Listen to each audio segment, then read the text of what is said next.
Hi மக்களே வணக்கம். யாரெல்லாம் நம்ம சேனலை சப்ஸ்கிரைப் பண்ணலையோ சப்ஸ்கிரைப் பண்ணிக்கங்க. அப்போ தான் நான் போகிற வீடியோவை உங்களால் உடனுக்குடன் பார்க்க முடியும். பிக் பாஸ் சீசனில் விஜே, பார்வதி, வியானா. ஸோ இவங்க 2 பேரை பற்றி நமக்கு தெரியும். இன்றைக்கி பார்த்தீங்கன்னா உமன்ஸ் டே ஸ்பெஷலாக வந்து விஜே பார்வதியோட யூடியூப் சேனலில் ஒரு பாட்காஸ்ட் ரிலீஸ் பண்ணியிருக்காங்க.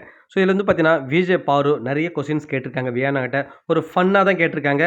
பட் சீரியஸாக வந்து கேட்கக்கூடாதுன்னு சொல்லிட்டு இந்த பாட்காஸ்ட் ஸ்டார்ட் பண்ணது முன்னாடி வியானா சொல்லியிருக்காங்க. அது மட்டும் இல்லாமல் பிக் பாஸை பற்றி கேட்காதீங்க, ஜென்ரலாக பேசலான்ற மாதிரி கேட்டிருக்காங்க. அப்படி இருந்தாலும் ஒரு சில கொஸ்டின்ஸ் வந்து பிக் பாஸ் ரிலேட்டட் கொஸ்டின்ஸ்க்கு பதில் சொல்லியிருக்காங்க. குறிப்பாக அந்த ரெட் கார்டை பற்றி கேட்டிருக்காங்க. ஸோ ரெட் கார்டு வந்து உண்மையாக கொடுத்துருக்க கூடாது அப்படின்றாங்க. விஜய் பாரதியுமே சொல்லியிருப்பாங்க, நான் ரெட் கார்டு வாங்கினதை பார்க்கும்போது வெளியில் நிறைய பேர் கேக் வெட்டிலாம் செலிப்ரேட் பண்ணியிருக்காங்க. அவ்வளோ பெரிய இதுவெலாம் ஒன்றும் இல்லை. ஆக்சுவலாக ஒரு அப்புறம் பார்த்தா என்ன நிறைய வந்து திட்டி கமெண்ட் போட்டிருந்தாங்க. ஒரு ரெட் கார்டு வாங்கினா ஒரு கேமில் அதுக்காக நான் உயிரே வாழக்கூடாதா, அந்த மாதிரி தான் பண்ணுறாங்க, நார்மலைஸ் பண்ணுறாங்கன்ற மாதிரி ஒரு சிலர் அந்த வார்த்தை யூஸ் பண்ணுறாங்க. உண்மையாக அது கேட்கும்போது கஷ்டமாக இருக்குது அப்படின்றாங்க. உண்மையாக அதுவும் உண்மை தான். அவங்க சொல்கிறத பார்க்கும்போது பார்த்தீங்கன்னா ஒரு ரெட் கார்டு ஒரு கேமில் கொடுத்தாங்க அவ்வளோதான், தவிர அதோட அவங்க வாழ்க்கையே முடிஞ்சு போயிடாது இல்லையா. ஸோ அதை தாண்டி தான் நிறைய வரணும். அவங்களே அக்செப்ட் பண்ணிக்கிறாங்க, நான் தப்பு பண்ணால் ஓகே அது தண்டனை கிடச்சி கேமில் அவ்வளோதான், அதுக்கப்புறம் நான் அடுத்தடுத்து போகணும் இல்லையான்ட்டு அவங்களே வந்து கேஷுவலாக எடுத்துக்கிறாங்க. ஏன்னா அதை மறக்கணும்னு நினைக்கிறாங்க. வியானாவுமே சொல்லியிருப்பாங்க, ஆமாம் எனக்குமே அது கஷ்டமாக தான் இருந்துன்றாங்க. ஸோ நீங்கள் யார் கூடலாம் கான்டாக்ட் இருக்கணும் இதுக்கப்புறம்னு கேட்கும்போது வியானா பதில் சொல்கிறாங்க அழகாக. ஸோ அதில் வந்து பார்த்தீங்கன்னா அப்சரா, அப்புறம் பார்வதி, கமருதீன், திவாகர் அண்டு நம்ம அமித். ஸோ இந்த 5 பேர் கூட தான் நான் கான்டாக்டில் இருக்குன்னு நினைக்கிறேன்றாங்க. ஸோ அவங்க ஃப்ரெண்ட்ஸ் அந்த சுபிக்ஷா, விக்ரம், ஸோ இவங்க எல்லாம் பெருசாக கூட ஒன்றுமே கூட கண்டுக்கலைங்க, அப்படியே போன்ற மாதிரி விட்டுறாங்க. அது எஃப்ஜே பற்றி கேட்கும்போது வேணாம் எனக்கு ஃப்ரெண்டு மட்டும்தான் அவர் அப்படின்ற மாதிரி அதையும் வந்து தவிர்த்துறாங்க அந்த கொஸ்டினுமே.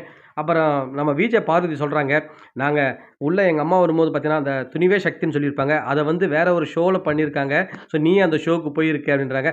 ஆமாம் இந்த சேனலில் நம்மளை பற்றி ஏதோ பாசிட்டிவாக போடுறாங்களோ நெகட்டிவாக போடுறாங்களோ, நம்ம ட்ரெண்டில் இருக்குல்ல பாரு அதை விட்டுருங்கன்னு உடனே அவங்களுமே ஜாலியாக எடுத்துகிட்டு ஓகே இருந்துட்டு போய் போகுது.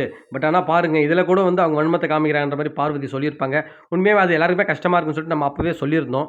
ஏன்னா சொல்லியிருப்பாங்க அடுத்து ஏப்ரல் மந்த்து அவங்க நடித்த ஒரு படம் ரிலீஸ் ஆகுதான். அதில் ஒரு நல்ல கேரக்டர் பண்ணியிருக்காங்களாம். ஸோ அடுத்தடுத்து வாய்ப்புகளுக்காக அவங்களும் வந்து தேடிட்டு இருக்குன்னு சொல்கிறாங்க. ஸோ விஜய் பார்வதியுமே சொல்கிறாங்க, ஸோ இப்போ ஒரு படம் ரிலீஸ் ஆகிருக்கு, அடுத்து ஒரு படம் வந்து கமிட் ஆகிருக்காங்க போல இருக்குது, வெப் சீரிஸ் ரிலீஸ் ஆக போகுதுன்னு சொல்கிறாங்க. உண்மையாகவே அடுத்த தளத்துக்கு வந்து 2 பேரும் போயிட்டாங்க. உண்மையாகவே இவங்க 2 பேர் பேர் வந்து உள்ளே இருக்கும்போது அவ்வளோ நல்லாயிருக்கும். அது மட்டும் இல்லாமல் உண்மையாகவே இந்த 2 பேர் வந்து வியானா வந்து உண்மையாகவே வந்து ஒரு அழகான ஒரு ராட்சசின்னு தான் சொல்லணும். உண்மையாகவே அவ்வளோ அழகு.